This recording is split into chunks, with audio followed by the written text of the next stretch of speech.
currently we are doing our GS1 topics based on NCRT at the moment. So we have started it yesterday. So one video is done about the three social orders that existed in Europe. So currently this is our second video. It is about changing cultural traditions.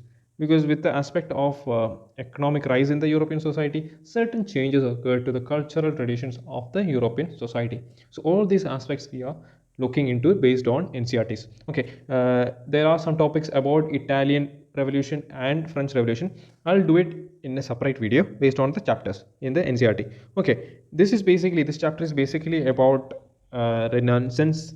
Then we have the print media, the effect of print media, how the Catholic Church diminished in power, all these aspect, concept of the development of humanism, all this concept how they developed in the European society. Okay, all these things will be dealt in this chapter. Okay, a distinct urban culture was also developed. Townspeople began to think of themselves as more civilized. In the previous lecture, we have seen town culture or small development area, small merchant class began to develop. The fourth order, we can say. In the previous video, if you have seen it, before starting this video, I recommend you people to go and look into the previous video. It will help you to get a connection between the two. Okay, towns particularly Florence, Venice, Rome all became centers of art and learning. Okay, artists and writers became patronized by the rich and the aristocratic.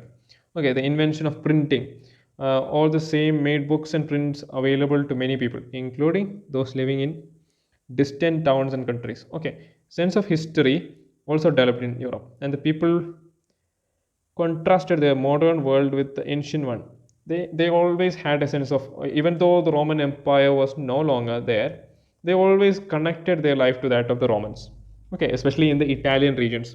Okay, there was also challenges based on the church's earth-centric belief, and the scientists like Galileo Galilei, Copernicus, all of them challenged this concept. Okay, and there was also concept about the Europe-centric, or the view that the Mediterranean Sea was the center of the world. All these things changed. Okay, then going down, we can see the revival. The first revival took place in Italy, because after the fall of the Roman Empire, many of the towns, see, that had political and cultural centers in Italy fell into ruin. Okay, and while the Western Europe was being reshaped by feudal bonds, we have seen about the feudal system in the previous video, and we were having new concepts, new ideas coming from where? From the trades with Byzantine Empire and Islamic countries. Okay, however, it was these very developments that helped in the revival of the Italian culture. Okay, this is what, because mainly the development in European continent was brought about by trade with distant lands, especially the Byzantine, the Eastern Roman Empire, and the Islamic countries. Okay, this was how the Western Europe was disintegrated, or the Italian, what we call Italy, was divided. We had the papal states over here. We had Genoa, Florence, Padua, Venice. All these were kind of like city states. Okay, they no longer saw themselves as part of a powerful nation, because Roman Empire was not there, but as independent city states. Two of these, Florence and Venice, they were republics. Many others were court cities, or ruled by princes. Okay, one of the most vibrant cities was Venice. Other was Genoa. Okay, they were different from other parts of Europe. The clergy, why Genoa and Venice were different? Why? The clergy was not politically dominant there, and they were not any powerful feudal lords. They were also absent there. Who governed them? It was basically the merchants and the bankers. Okay, and they felt pride in telling that they were from these regions. So the sense of citizenship arose in those areas. Okay, all these things are, this is a basic timeline of what happened, what we are going to see in the coming sessions. First one is humanism taught in Padua University in Italy. Petrus given the poet laureate in Rome. University established in Florence. Godfrey's chances, Canterbury Tales published. Berlinski's designs of Duomo in Florence. Ottoman Turk defeat the Byzantine, fall of Byzantine Empire. Gutenberg prints, the print medium come into being. Then the Portuguese mathematicians calculate the latitude of surveying, and Columbus reaches America. Leonardo da Vinci paints the Last Supper. Michelangelo paints Sistine Chapel. Now going down, see, as I told you in the beginning, the sense of humanism developed. Okay, when we go down, it is better we start from here. The educational program implied that there was so much of learned with, see, in the European culture, they saw everything through a religious view. The religious dominance was so predominant that what the church thought or taught was to be the main, that was done in the society. Okay, so in the 19th century, there were a level of humanism. Okay, in the early 15th century, the term humanist was used for the masters who taught grammar, heretic poetry, history, and moral philosophy. The Latin word humanitas, from which humanities was derived, has been used many centuries ago by the Roman lawyer Cicero, okay, contemporary of Julius Caesar, in the to the main culture. These subjects were not drawn for or connected with religion. There was no connection with the religion, and emphasis skill developed by what? Discussion and debate. Okay, and we can see these revolutionary ideas attracted the attention of many other universities. It was first in Florence, especially in newly established university in Florence, owned hometown of Florence. Till the end of the 13th century, the city had been, there was no mark, there was no identity. But later on, the city was known, it had university, and it was known for what? The artisans in that area. All these things developed. The artisans like who? Artisans like Dante, a layman who wrote about the religious themes, Gato, an artist who painted the lifelike portrait. This is a portrait that Gato painted. Okay, I'll zoom it for you over here. Gato painting of the child Jesus, Assisi, Italy. Okay, and going down, we have various different stiff figures done by earlier. It was literally different from other type of artist works. Okay, and the term Renaissance man was often used to describe a person with many interests and skills. See, all these individuals that we have discussed, they were scholar, diplomat, theologians, artist. Dante was a clergyman. Okay, all these people were from different backgrounds, but they had a common concepts. Okay, now humanist view of history. Humanists thought that they were restoring the true civilization after centuries of darkness. See, after the collapse of Roman Empire, the Europeans thought that, see, the society was more controlled by the church. Okay, there was no individual thought. There was no development in scientific terms. There was no logic or no logical thinking was happening. What the church or the clergy people said, that was imposed in the society. Okay, so this age from 13th to 15th century or 13th to 14th century, it was called the Dark Ages, or we can say, or the Middle Ages. See, this is a basically timeline that scholars put it. We have 5th to 14th century as the Middle Ages. In that 5th to 9th century was the Dark Ages. From 9th to 11th century we have the early Middle Ages, and 11th to 14th century we have the late Middle Ages, and from 15th century onwards we have the Modern Age. Okay, but modern historians, they don't like calling it as a Dark Ages, because we cannot judge a time or a time phase as a whether it is good or bad. We don't know what is yet to come. Okay, science and philosophy, Arab contribution. Arabs played an important role in the development of European thought process. Okay, why? Because these Arabs, they translated the works of Greek writers like Plato and Aristotle. Okay, this was, even though the clergymen knew about all these things, they never shared it with the common people. But these merchants and trader class, they had already contact with the Arab merchants. They had translated the works of the Greek writers like Plato and Aristotle, and they were indebted not to their scholars but to Arab translators who carefully preserved and translated ancient manuscripts. Okay, and in when we look at the Greek culture or the Roman culture, it emphasized on many philosophies like liberty, freedom, all this thought, the republic, democracy, all this thought process, the development or very philosophical ideas were developed during that time. But this was lost after the collapse of Roman Empire. Okay, and while some European scholars read Greek in Arabic translation, the Greeks translated the works of Arabic and Persian scholars to further transmission to other Europeans. Okay, uh, through this, the word got spread. Okay, how their society, the Europeans came to know how their society was based. It was a developed society, but with the collapse of Roman Empire, all these things were lost. Okay, so the Arabic connection among the Muslim writers were regarded as men of wisdom. There were Ibn Sina, an Arab physician, the philosophers Barkhara, and author of the Medical Encyclopedia, Ibn Rashid, an Arab philosopher of Spain. All these people played an important role. Their philosophies were adopted by whom? This method was adopted by the Christian thinkers. Okay, humanists reached out to people in variety of ways. First one, we have the universities. Curricula universities continue to be dominated by law and theology, but humanist subjects slowly began to be introduced in schools. But not just in Italy, but also other European countries as well. Okay. Now, how humanist ideologies were introduced? First was through artist and realism. Formal education was not the only way through which humanists shaped the minds of their age. Art, architecture, and books were wonderfully effective in transmitting humanist ideas. Okay, in artists played an important role. For example, this is the Pieta. Pieta is a depiction of Mother Mary and Jesus.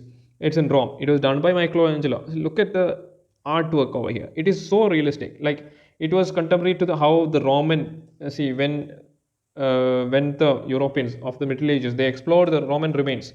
They saw that there were proper sculptures depicting human nature, human beauty. So they wanted to go back to that kind of culture. So Michelangelo, the sculptor, he created realistic figures, okay, depicting that of that age, okay, and were discovered. See, that's what 1,000 years after the fall of Rome, fragments of art were discovered in the ruins of ancient Rome and other deserted cities. Their admiration for the figures of perfectly proportioned men and women sculpted so many centuries ago made Italian sculptors want to continue that tradition. See, as I told you, they wanted to continue that tradition. So, artists concerned to be more accurate was helped with the work of scientists. They studied bone structures. Artists went to laboratories of medical schools. All these things happened because they needed develop a proper artistic image. Okay, now we have sculptors were there. Now painters did not have older works to use as model, but they used like sculptors painted as realistically as possible. We can see Michelangelo's painting of Sistine Chapel. All these things have a realistic approach. Okay, the use of oil as a medium of painting was also a greater richness, gave a greater richness in color to the paintings than before. All these things added to the culture of Europe. Europe was kind of like rediscovering itself. Okay, now we have seen art. Now we look at architecture. Okay, the city of Rome revived in a spectacular way in the 15th century. 15th century, we can see from 1470, the popes were politically stronger. They came back in power. Why? Because before there were two rival popes and there were instability in the church.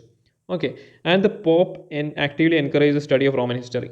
The ruins of Rome were carefully excavated by archaeologists, and this inspired a new style in architecture, which was actually a revival of the imperial Roman style, now called the classical.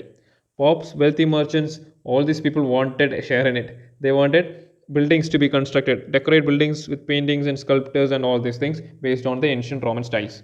Okay, example we can say the ceiling painted for the Pope in Sistine Chapel, the sculptor, the Pieta that we discussed, his design of the dome of Peter's Church, all in Rome, Filippino Bernoullis, the architect who designed the spectacular Duomo of Florence.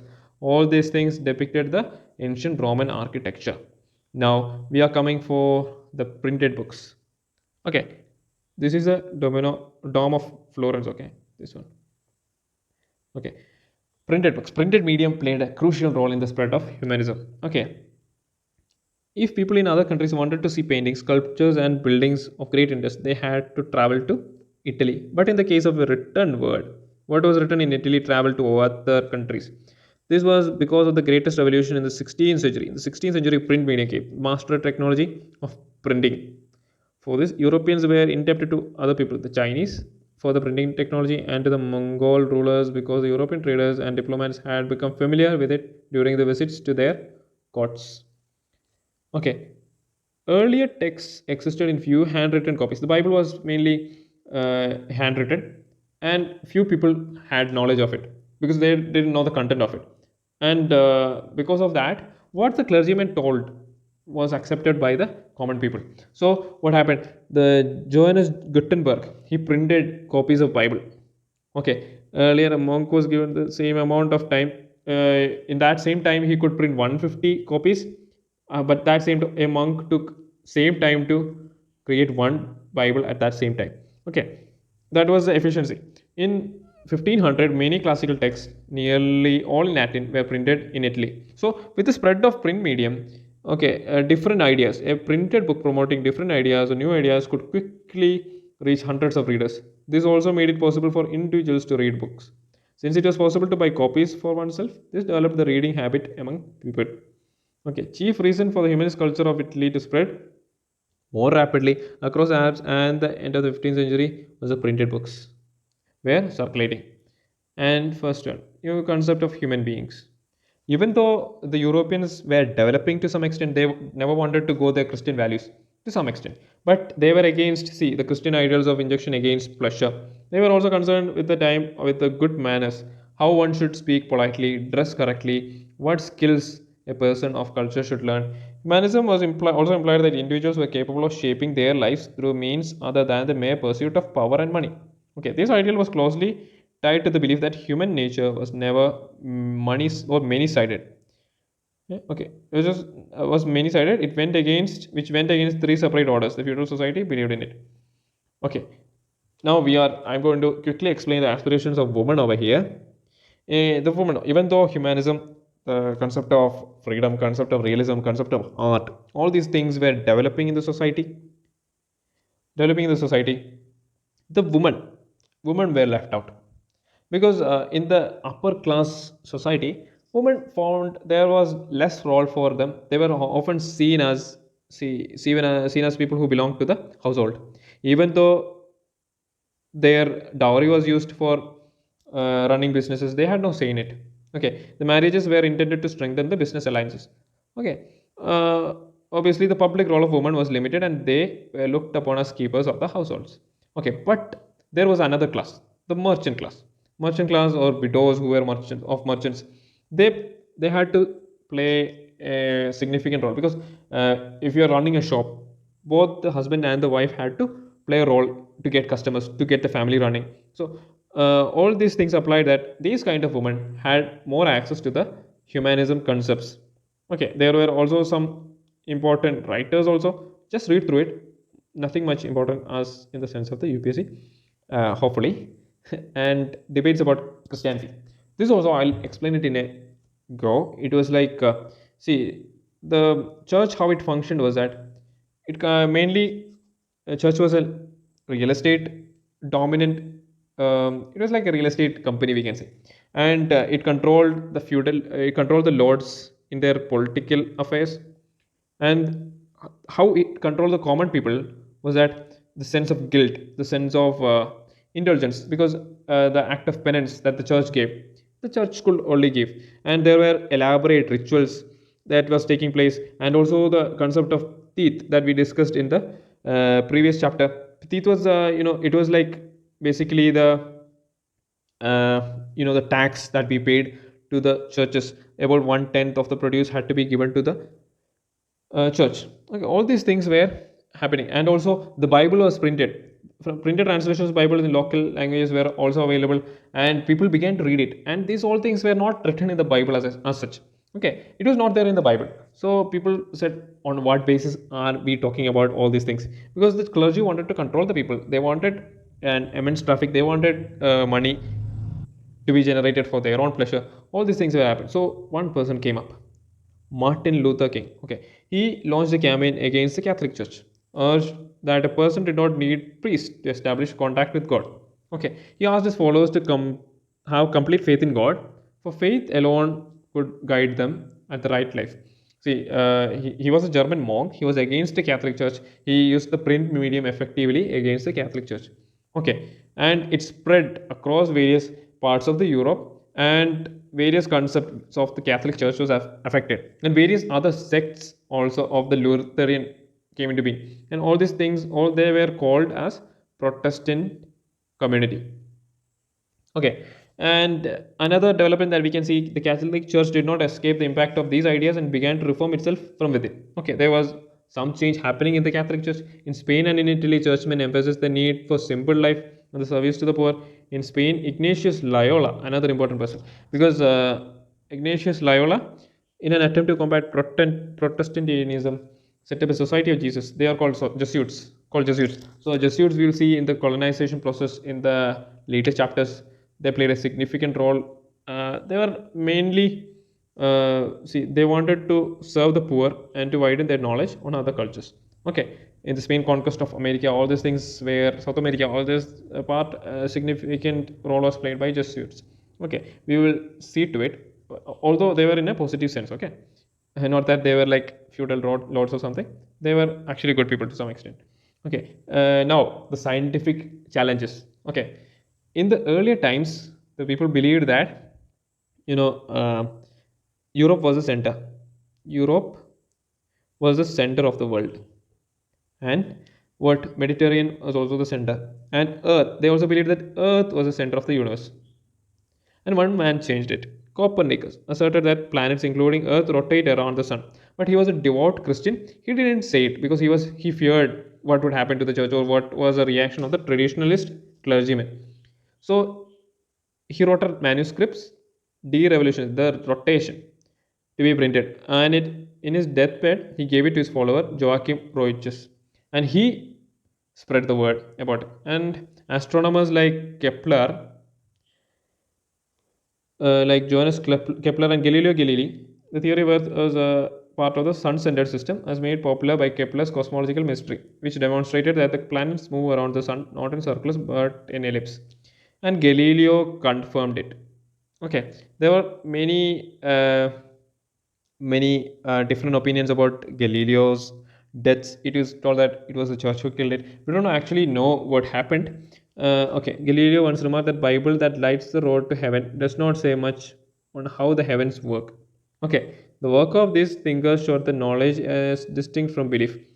There was a clash between belief and science, or belief and knowledge. Okay, people were blindly following whatever the clergy people told them. Okay, that clash happened.